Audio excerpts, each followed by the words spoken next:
Hello students, मैं doctor Renuka Verma अपने channel botany ज्ञान में आपका वेलकम करती हूं। आज हम असिस्टेंट प्रोफेसर बॉटनी के पेपर फर्स्ट की यूनिट सेकंड की एक और डिजीज के बारे में बात कर रहे हैं। आज हम बात करेंगे etiology of rust of wheat, यानी कि वीट में जो रस्ट रोग होता है, रस्ट डिजीज जो होती है, उसकी इटियोलॉजी के बारे में आज हम बात करेंगे।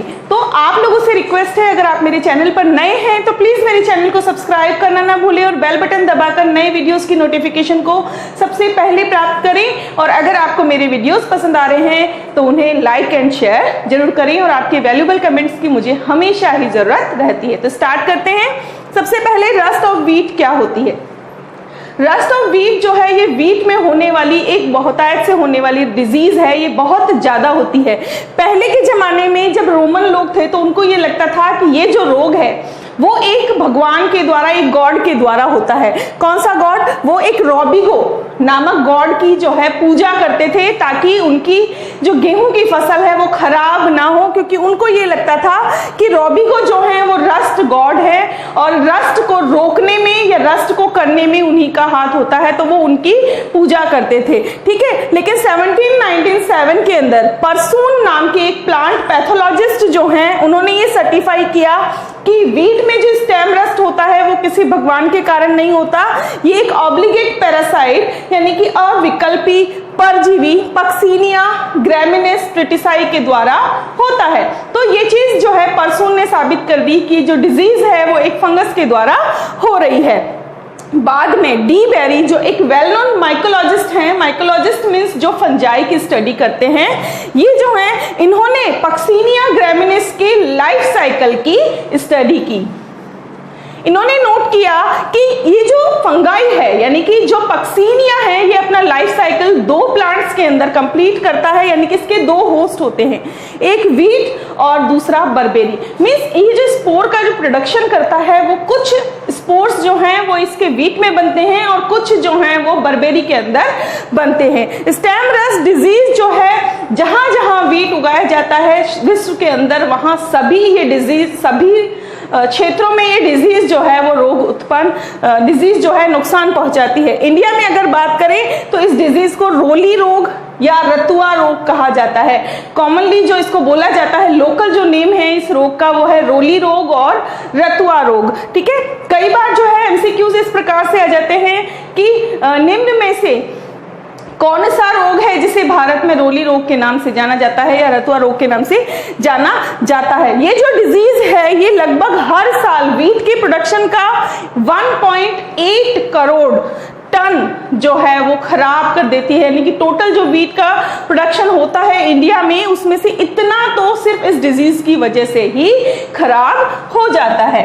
देखिए, तीन तरह के रस्ट जो हैं वीट में देखे गए हैं। यह है ब्लैक या स्टेम रस्ट, ब्राउन या लीफ रस्ट और येलो और स्ट्राइप रस्ट। सबसे पहले बात करते हैं ब्लैक या स्टेम रस्ट, यानी कि स्टेम पर होने वाला रस्ट। रस्ट से मीनिंग अगर सिंपल लैंग्वेज में बात करें तो जैसे जंग लग जाती है तो उस समय कैसे रेड रेड स्पॉट्स से जो है ये लेयर सी आ जाती है लोहे के ऊपर, ठीक उसी तरीके से जहां पर जिस भी भाग में ये रोग हुआ है वहां पर वही लक्षण जो है प्रकट होते हैं।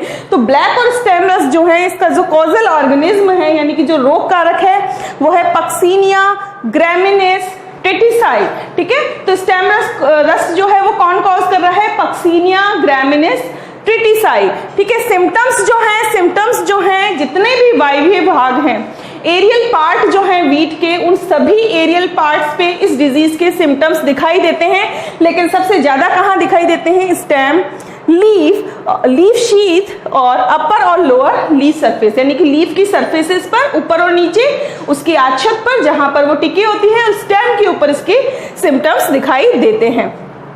जो ये किस वजह से होता है? यूरेडियल पस्ट्यूल्स जो हैं, जो फफोलीनुमा संरचनाएं होती हैं, पस्ट्यूल्स उनको कहते हैं, वो एक्चुअली सोराई होते हैं, बीजाणुधानी पुंज होते हैं, जो किसके होते हैं? जो भी रोग कारक है उसके होते हैं।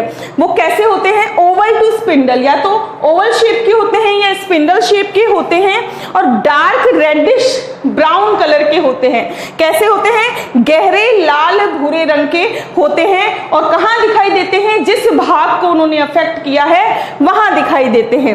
ये जो है एपिडर्मिस के द्वारा होस्ट के अंदर एंटर करते हैं और एक बार एपिडर्मिस से ये होस्ट में एंटर हो गए उसके बाद धीरे धीरे टिश्यूज में फैल जाते हैं और पूरे के पूरे ऑर्गन को इफेक्टेड करते हैं। पस्ट्यूल्स जो हैं वो डस्टी होते हैं, मतलब देखने में ऐसे लगता है कि जैसे उस स्टेम के ऊपर या उस लीफ के ऊपर डस्ट या गंदगी जमा हो गई है। क्यों? क्योंकि ये जो हैं बहुत सारे स्पोर के प्रोडक्शन के द्वारा बनते हैं।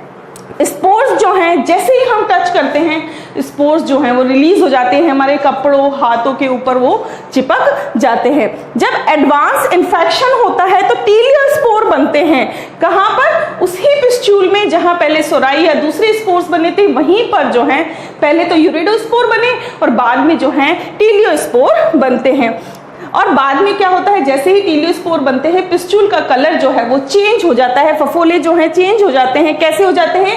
पहले लाल भूरे रंग के थे और अब ब्लैक कलर के हो जाते हैं, क्योंकि टीलियोस्पोर की पहचान ही ब्लैक कलर से होती है। तो जब रस्ट में ब्लैक कलर शो होता है इसका मतलब वहां टीलियोस्पोर जो है वो बन रहे हैं। अगर लार्ज नंबर के पिस्ट्यूल्स वहां पर बढ़ रहे हैं तो स्टेम जो है बहुत ही ज्यादा वीक हो जाता है। अगर ज्यादा मात्रा में इन्फेक्शन हुआ है तो स्टेम बहुत जल्दी कमजोर हो जाता है।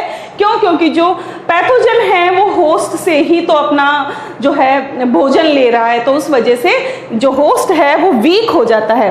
और उसके बाद में क्या होता है? लास्ट स्टेज में पैथोजन जो है अपने दूसरे होस्ट यानी कि बर्बेरी को अटैक करता है और अपना लाइफ साइकिल कंप्लीट करता है। जो वुडी होस्ट होते हैं, मतलब जो काष्ठीय होते हैं, उनके अंदर जो सिम्टम्स हैं वो डिफरेंट होते हैं। यहाँ हम बात कर रहे हैं बर्बेरी की, ठीक है। अदर स्पोर्स जो है पिकनिया यानी कि स्पर्मेगोनिया जो है बर्बेरी की अपर लीफ सरफेस के ऊपर प्रकट होते हैं जो कि ऑरेंज कलर के स्पॉट करते हैं। वीट में लाल भूरे और ब्लैक कलर के, जबकि वहां वीट में यूरिडोस्पोर टेलियोस्पोर बन रहे हैं, जबकि जो बर्बेरी है वहां पर पिकनिया नाम के स्पोर बन रहे हैं, स्पर्मोगोनिया बन रहे हैं जो बर्बेरी की लीफ की अपर सरफेस पर ऑरेंज कलर के स्पॉट प्रोड्यूस करते हैं। कुछ अमाउंट में हनी ड्यू जो है एक शहद के जैसा मटेरियल होता है जो कुछ स्पेसिफिक जो फंजाई है वो अपनी विशेष अवस्था के अंदर जो है प्रोड्यूस करते हैं, जो शहद जैसा ही मीठा होता है, सुक्रोज होता है। और ये क्या काम करता है? ये इंसेक्ट्स को अट्रैक्ट करने का काम करता है। इंसेक्ट्स जब अट्रैक्ट होकर के उस हनी ड्यू को या नेक्टर को पीते हैं तो जो स्पोर्स हैं वो इंसेक्ट्स के पैरों पर लग जाते हैं। वही इंसेक्ट जब दूसरे प्लांट पर जाता है तो वो उसको इन्फेक्ट कर देते हैं। एसिया जो है वो लोअर लीफ सरफेस पर बनते हैं। बर्बेरी की अपर लीफ सरफेस पर पिकनिया बन रहे हैं और नीचे वाली सरफेस पर एसिया का फॉर्मेशन होता है। एसिया क्या होते हैं? बेल शेप के होते हैं, घंटी के जैसे होते हैं और लगभग 5 मिलीमीटर सरफेस के ऊपर, मतलब 5 मिलीमीटर चौड़े धब्बे होते हैं। देखिए यह ब्लैक या स्टेम रस्ट, इसमें से लाल भूरे रंग के धब्बे जो हैं गेहूं के तने पर, पत्तियों पर दिखाई देते हैं। ये देखिए ऐसे बाली के ऊपर भी लाल भूरे रंग के जैसे जंग लग जाती है इस तरह के धब्बे दिखाई देते हैं। इसके बाद है ब्राउन या लीफ रस्ट। ये पत्तियों पर होने वाला रस्ट है, भूरे रंग का होता है। इसका कॉजल ऑर्गेनिज्म है पक्सीनिया ट्रिटिसिना या फिर इसको पक्सीनिया रिकॉन्डिटा भी कहते हैं। सिम्टम्स की बात करें तो सबसे पहले कहां कहां पर सिम्टम्स दिखाई देते हैं? सिम्टम्स दिखाई देते हैं लीफ ब्लेड्स पर, लीफ शीथ पर, ग्लूम्स पर, ऑन्स पर और कभी कभी जो हैं ये सिम्टम्स पूरे ही पौधे के ऊपर दिखाई देते हैं। यहाँ पर यूरेडिया दिखाई देते हैं, यूरेडियोस्पोर्स दिखाई देते हैं। ये कैसे होते हैं? स्मॉल यानी कि छोटे, सर्कुलर गोलाकार, ऑरेंज ब्लिस्टर्स या पुस्ट्यूल्स यानी कि पर्ण की जो ऊपरी सतह होती है, लीव्स की जो अपर सरफेस होती है उस पे जो है यूरेडियोस्पोर्स बनते हैं जो छोटे होते हैं, गोल होते हैं और ऑरेंज कलर के पुस्ट्यूल्स या फफोले की तरह संरचना होती है। ऑरेंज स्पोर्स जो हैं वो बहुत ही आसानी से जो हैं हम कह सकते हैं कि जो है डिस्पर्स हो जाते हैं, परिकीर्णित हो जाते हैं। जैसे कोई भी सतह जो है सरफेस उनको टच होती है वो उस सतह के ऊपर आ जाते हैं। तो इसीलिए जो है ये क्या करते हैं, हमारे हाथों को, हमारे कपड़ों को, अगर वहां पर ये डिजीज है हम जाते हैं तो हमारे हाथ कपड़ों के ऊपर ये स्पोर्स जो है वो आ जाते हैं। जब इन्फेक्शन बहुत ही ज्यादा सीवियर होता है तो उस केस में क्या होता है, लीव्स जो हैं कंप्लीटली ड्राई हो जाती हैं और लास्ट में लीव्स मर जाती हैं, डाई हो जाती हैं। ठीक है, इनोकुलम जो है वो हवा के द्वारा एक स्थान से दूसरे स्थान पर जाते हैं, इसीलिए जब वो एयर की वजह से जा रहे हैं, इसीलिए जो अपर लीव्स होती हैं यानी कि जो ऊपर की पत्तियां होती हैं वहां पर सिम्टम्स पहले दिखाई देते हैं। जैसे जैसे प्लांट्स मैच्योर होता जाता है ये ऑरेंज यूरेडोस्पोर्स जो हैं वो ब्लैक टीलियोस्पोर्स के द्वारा रिप्लेस हो जाते हैं। पिस्ट्यूल्स कंटेनिंग दिज स्पोर्स यानी कि इन स्पोर्स को कंटेन करने वाले पिस्ट्यूल्स जो हैं वो कैसे होते हैं, ब्लैक और शाइनी, जब तक एपिडर्मिस बर्स्ट नहीं हो जाती। ठीक है, यहां पर भी यील्ड लॉस देखा गया है यानी कि उत्पादन को ये वाली डिजीज जो है बहुत ज्यादा नुकसान पहुंचाती है। लीफ रस्ट इस तरीके से दिखाई देता है, पत्तियों के ऊपर जो है बड़े बड़े लाल ऑरेंज रंग के धब्बे जो हैं वो दिखाई देते हैं, जिससे धीरे धीरे पत्ती जो है सूख करके नष्ट हो जाती है। इसके बाद है येलो और स्ट्राइप रस्ट। इसका कॉजल ऑर्गेनिज्म यानी कि रोग कारक है पक्सीनिया स्ट्रीफॉर्मिस। ठीक है, और सिम्टम्स क्या है, मेनली जो सिम्टम्स यहाँ पर है लीव्स, लीफ सीथ और स्टेम के ऊपर दिखाई देते हैं। इसमें क्या होता है, नाम से पता चल रहा है कि यहाँ जो पुस्ट्यूल्स या यूरेडोस्पोर्स होंगे उनका कलर होता है येलो रंग का। कहाँ पर होता है, सबसे पहले ये लीव्स में दिखाई देते हैं अर्ली स्टेज में, धीरे धीरे जो है ये एक लाइन या धारियों के रूप में पर्ण में दिखाई देने लग जाते हैं। ये स्ट्रीप्स या धारियां जो हैं येलो से ऑरेंज येलो कलर की हो सकती हैं। और टीलियोस्पोर्स जो हैं वो भी धारियों में ही बनते हैं, पहले यूरेडोस्पोर्स बनते हैं येलो और ऑरेंज रंग के, बाद में वो टीलियोस्पोर्स से रिप्लेस हो जाते हैं, लेकिन वो भी धारियों में ही बनते हैं और ब्लैक कलर के बनते हैं। यहाँ पर जो ध्यान रखने वाली चीज है वो ये है कि पहले यूरेडोस्पोर्स का इन्फेक्शन होता है, बाद में यूरेडोस्पोर्स जो हैं वो किस में कन्वर्ट हो जाते हैं, टीलियोस्पोर में कन्वर्ट हो जाते हैं। इस तरीके की लंबी लंबी धारियां जो हैं वो पत्तियों में दिखाई देती है। अब देखते हैं, हमने देख लिया कि यूरेडोस्पोर्स जो हैं वो रस्ट पैथोजन के सबसे पहले इन्फेक्शन को कॉज करते हैं, यानी कि जो पक्सीनिया है वो सबसे पहले वीट के अंदर यूरेडोस्पोर का प्रोडक्शन करता है, जो कैसे होते हैं, गोल या अंडाकार होते हैं और ब्राइट ऑरेंज कलर के होते हैं। ठीक है, टीलियोस्पोर्स जो हैं वो बाद में यूरेडोस्पोर को रिप्लेस कर लेते हैं और वो कैसे रंग के होते हैं, ब्राइट ऑरेंज से डार्क ब्राउन या ब्लैक कलर के होते हैं, 2 सेल वाले होते हैं, चपटे होते हैं शीर्ष के ऊपर से, कौन, टीलियोस्पोर्स। ठीक है, जबकि स्टेराइल पैराफाइसिस जो हैं ये भी पाए जाते हैं सॉरस के एंड पर। अब इटियोलॉजी की बात करें, रोग कारक विज्ञान। Secondary mycelium of Puccinia is found in wheat plants. Wheat plants के अंदर पक्सीनिया का द्वितीयक कवक जाल जो है वो उपस्थित होता है। ये कैसा होता है, सेप्टेट, ब्रांच्ड, डाइकैरियोटिक और इंटरसेलुलर, मतलब पट युक्त होता है, शाखित होता है। इसमें 2 केंद्रक पाए जाते हैं और अंतःकोशिकीय अवकाश के अंदर फैला रहता है। इंटरसेलुलर एंड ग्लोबुलर हॉस्टूरिया जो हैं वो होस्ट के अंदर पाए जाते हैं और होस्ट से क्या करते हैं, होस्ट से ये एब्जॉर्प्शन करते हैं फूड का, न्यूट्रिशन का। ठीक है, यूरेडोस्पोर्स जो हैं वो कहाँ पाए जाते हैं, पक्सीनिया के माइसीलियम के अंदर पाए जाते हैं। जब फेवरेबल कंडीशंस आती हैं एटमॉस्फेयर में, जब मौसम जो है इनके अकॉर्डिंग होता है तो या फिर फूड इनके पास अवेलेबल होता है तो ये यूरेडोस्पोर्स जो हैं वो ग्रोथ जो है वृद्धि करना स्टार्ट करते हैं। स्पोर्स कैसे होते हैं, स्टॉक्ड यानी कि व्रंत युक्त, ओवल यानी कि अंडाकार, ब्राउन कलर यानी कि भूरे रंग के और यूनिसेलुलर मतलब कि एक कोशिकी होते हैं। इनकी जो सेल वॉल है, किनकी, यूरेडोस्पोर की जो सेल वॉल है वो बाइलेयर यानी कि दो परत की बनी होती है। बाहर की जो परत है उसे हम एक्सोस्पोर कहते हैं, ये थिक, रिजिड और एक्टिन्यूक्लेट होती है। मींस इनके बाहर की तरफ स्पाइंस जैसी संरचना पाई जाती है, जबकि अंदर की जो लेयर है उसे हम एंडोस्पोर कहते हैं, जो थिन, डेलिकेट, कलरलेस और इलास्टिक होती है। देखिए यहाँ पर ये जो चित्र है इसके अंदर ये जो है क्या दिखाई दे रहे हैं, यूरिडोस्पोर दिखाई दे रहे हैं। अकॉर्डिंग टू डिस्क्रिप्शन अगर हम देखें तो ये इस तरीके की 2 लेयर का बना होता है। बाहरी जो लेयर है वो स्पाइनी होती है ऐसी, ठीक है, और अंदर की जो लेयर है वो इस तरीके की होती है स्मूथ। तो ये तो हो गया एक्सोस्पोर, और ये जो है ये हो गई एंडोस्पोर। तो इस तरीके की संरचना जो दिखाई देती है, यूरिडोस्पोर जब मैच्योर होते हैं तो एपिडर्मिस को तोड़ते हुए बाहर निकलते हैं,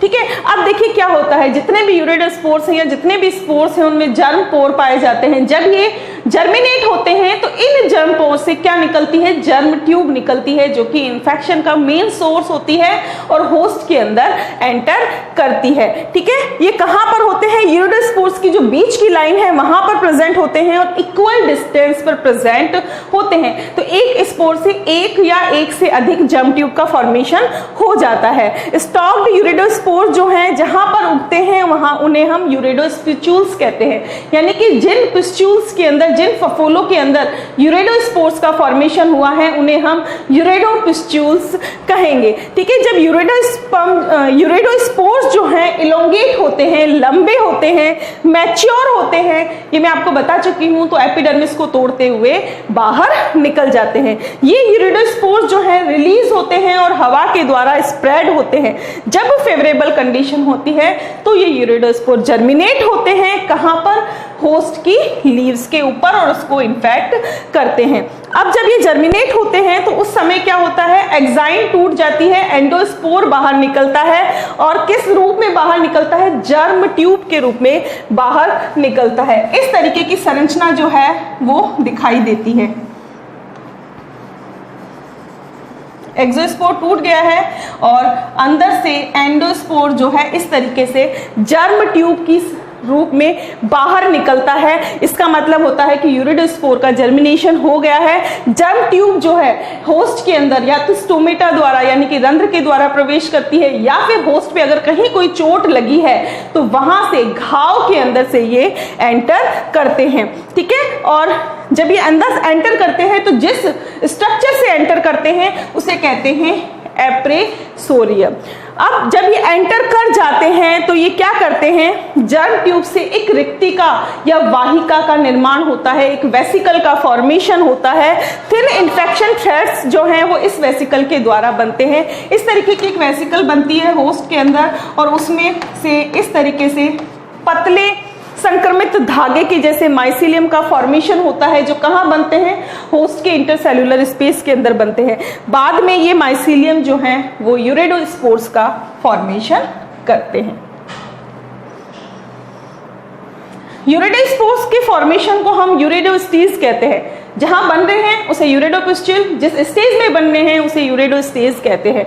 यूरिडोस्पोर्स जो माइसिलियम को प्रोड्यूस करते हैं वो क्या करते हैं, वही माइसिलियम, यूरिडोस्पोर से जो माइसिलियम बना है वो बाद में टीलियोस्पोर का फॉर्मेशन करेगा। कब, जब होस्ट प्लांट की जो ग्रोथ है उसकी लास्ट स्टेज होगी, इसे हम टेल्यूटो स्टेज कहेंगे। जब टीलियोस्पोर का फॉर्मेशन होगा तो उसको हम टेल्यूटोस्पोर्स का फॉर्मेशन होगा तो उसको हम टेल्यूटो स्टेज कहेंगे। अब ये जो नए टेल्यूटोसोराई हैं ये क्या करेंगे, यूरिडोसोराई की जगह, जो जहां पर पहले यूरिडोस्पोर बन रहे थे उनकी जगह अब टेल्यूटोस्पोर का फॉर्मेशन स्टार्ट हो जाएगा। प्रत्येक टेल्यूटोस्पोर जो है वो कैसे होते हैं, स्पिंडल शेप के, फ्यूजिफॉर्म, बाइसेल्ड यानी कि 2 कोशिका युक्त, थिक सेल, थिक वॉल्ड यानी कि मोटी भित्ति वाले, डार्क ब्राउन कलर के स्टॉक्ड स्ट्रक्चर होते हैं जिनमें डिप्लॉयड न्यूक्लियस पाए जाते हैं। कुछ इस तरीके की संरचना जो है होती है और बीच में जो है न्यूक्लियस प्रेजेंट होते हैं, बाहर एक मोटी भित्ति होती है। इस तरीके की संरचना होती है जिन्हें हम क्या कहते हैं, टेल्यूटोस्पोर्स कहते हैं। ये देखिए इस स्ट्रक्चर से आप समझ सकते हैं। देखिए ये है एक टेल्यूटोस्पोर, जिसमें यहाँ पर एक पोर होता है जिससे क्या निकलता है, जिससे ही जर्म ट्यूब निकलती है। 2 सेल युक्त है, मोटी भित्ति वाले हैं और 2 केंद्रक, इसकी हर एक सेल में एक केंद्रक जो है प्रेजेंट है। और ये है जब टेल्यूटोस्पोर जर्मिनेट होता है तो दोनों ही सेल, ऊपर वाली सेल और नीचे वाली सेल दोनों ही जर्मिनेट होती है और जिसके ऊपर बेसिडियोस्पोर्स लगते हैं।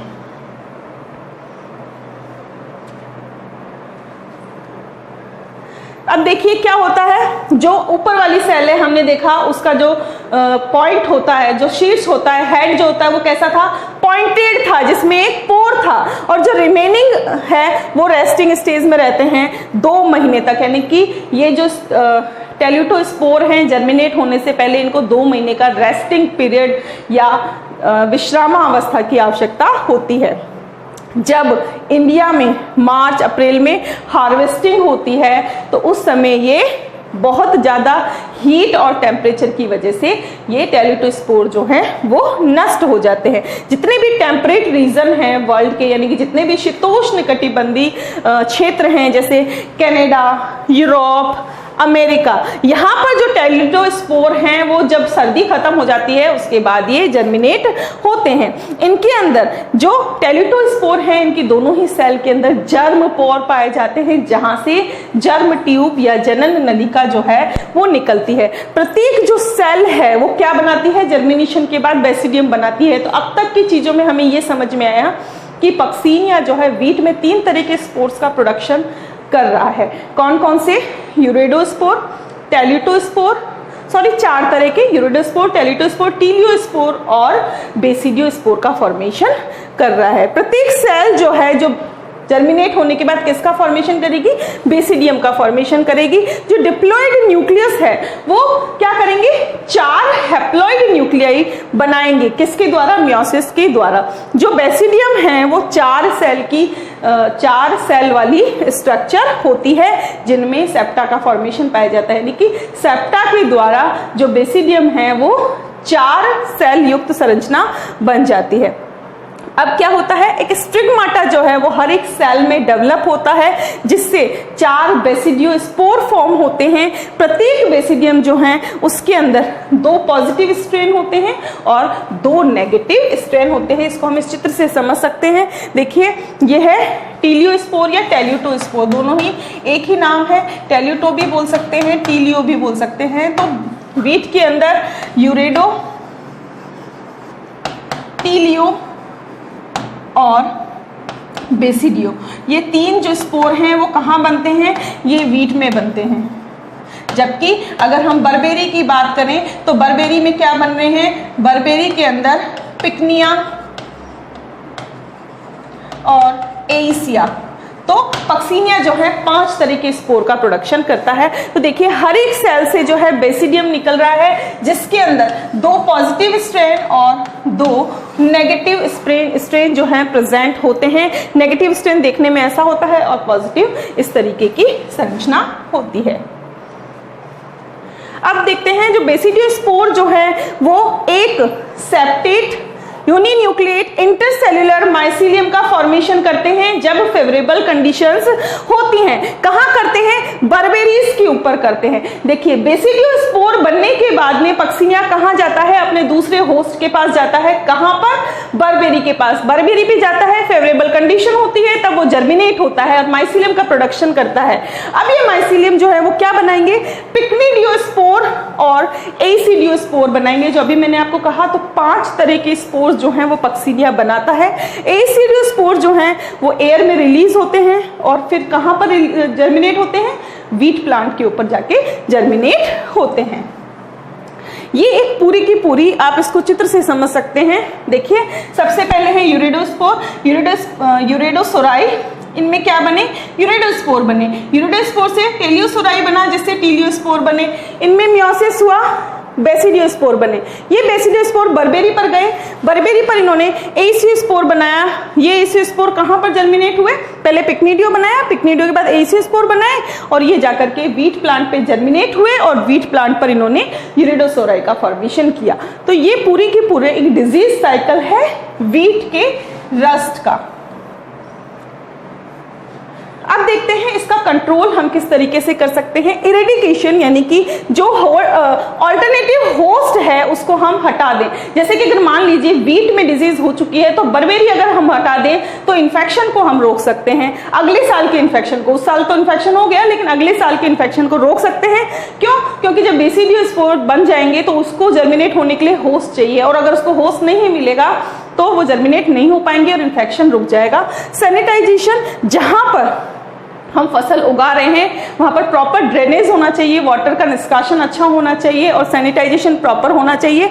मिक्स्ड क्रॉपिंग, वीट को अगर हम अन्य फसलों के साथ में उगाएंगे तो इन्फेक्शन के चांसेस कम रहते हैं, क्योंकि स्पोर्स जो हवा से उड़ रहे हैं वो आसपास की सारी फसल में फैलेंगे, तो वीट को तो इन्फेक्ट करेंगे लेकिन अन्य जो उसके होस्ट नहीं है उसको इन्फेक्ट नहीं करेंगे। अर्ली सोइंग, अगर हम वीट को थोड़ा पहले बो दें तो जो इन्फेक्शन है वो हो ही नहीं पाएगा, इन्फेक्शन होने से पहले ही वीट जो है वो मैच्योर हो जाएगा। इसके अलावा हम नाइट्रोजन रेशियो बढ़ा सकते हैं। नाइट्रोजन, पोटेशियम और फास्फोरस फर्टिलाइजर के अंदर जिनेब, सल्फर, थियोवेट, मेनेब और डाईएथेन फंजीसाइड का यूज करके इसको खत्म कर सकते हैं। इसके अलावा रेजिस्टेंट वेराइटीज जो हैं NP770, NP809, DP200, PV18, Mexican, dwarf variety, Sonalika, सोनारा 64 और लेरमा रोजो, इसका यूज करके हम इस इन्फेक्शन को रोक सकते हैं। तो यहाँ पर जो है हमारा ये टॉपिक जो है वो कंप्लीट होता है, जिसमें हमने वीट रस्ट की इकोलॉजी के बारे में पढ़ा।